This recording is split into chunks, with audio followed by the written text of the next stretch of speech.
بسم اللہ الرحمن الرحیم۔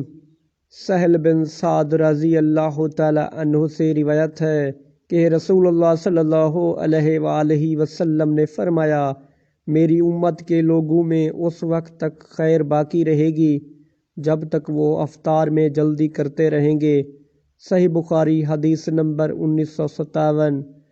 ابو ہریرہ رضی اللہ تعالی عنہ سے روایت ہے کہ نبی کریم صلی اللہ علیہ وآلہ وسلم نے 2 روزے اور 2 قسم کی خرید و فروخت سے منع فرمایا ہے، عید الفطر اور عید الاضحیٰ کے روزے سے اور ملامست اور منابذت کے ساتھ خرید و فروخت کرنے سے۔ صحیح بخاری حدیث نمبر 1993۔